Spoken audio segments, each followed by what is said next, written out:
সাইডে হচ্ছে মন্দির, আর মন্দিরের পাশ দিয়ে একটা গলি গেছে। এই গলি দিয়ে হচ্ছে ভোগ প্রসাদ খাওয়া।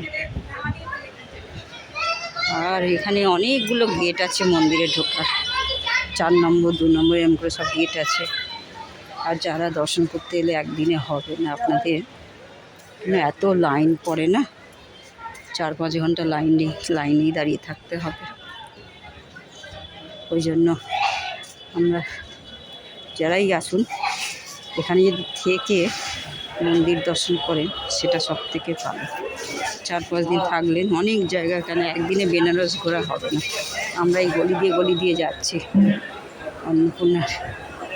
এই দেখুন, এই পাশ দিয়ে বিশ্বনাথের এই মন্দিরে যাচ্ছে, ঢুকছে আর কি মন্দির দর্শন করতে। আমরা এই পাশ দিয়ে যাচ্ছি, এই গলি দিয়ে।